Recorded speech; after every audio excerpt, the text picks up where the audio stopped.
Good morning, Paul Georgie from Allendale. It's August 16th, 2010. Well, the outside markets this morning may provide some support for the grain markets as we're back into that pattern where we got the dollar down 50 here this morning. We got crude oil up 30 as we speak. Stock market's a little lower. Gold is up $11 to $12.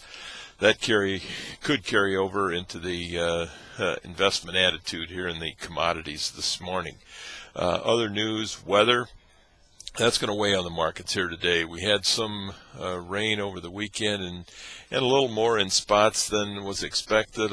There's a few spots that didn't get enough rain, but majority of the area got some rain, and that should provide some help to the growing crops, and look like we're going to be cooler this week. More seasonal situation that should allow for maturing of the crop in a normal manner here over the next several days. Russia also has got a chance for some changing in their weather system over there. Moscow got some rain over the weekend. Southern part of Russia is expected to get some rain or chances of rain here toward midweek. In the other news in the corn, the USDA is going to put out their crop conditions report this afternoon. Trade is expecting anywhere a reduction in crop conditions, anywhere 1 to 2% probably. Also news out of China that China is, the government is got less grain on the market, 400,000 tons supposedly that they're willing to sell this week, which is a much lower number than what they have been putting out. The question, again, we talked about a little bit last week, that's going to be more of a concern this week, is it because they just don't have the grain, or is it because that prices are under control and they don't need to try to push prices a little lower? So that is going to be watched very closely this week as well. In the soybeans, conditions expected to be lower here this afternoon at 3 o'clock when the U.S. puts that out.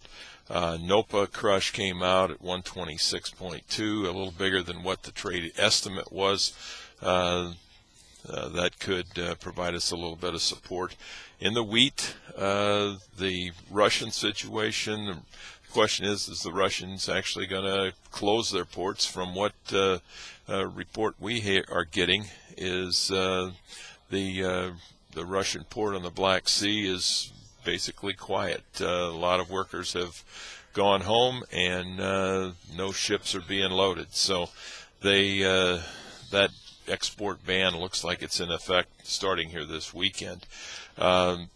Ukraine and Kazakhstan are also going to be watched very closely this week to see what they do with exports. Are they going to change the policy? Do they change the inspection process and so forth to stop grain from leaving the country?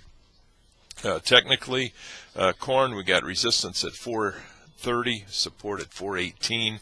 Soybeans, which has been resistance for several days now, is this 1050, 1049 area.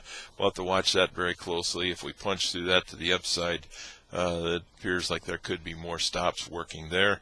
The downside, we get support at around the 1035 area in the November contract.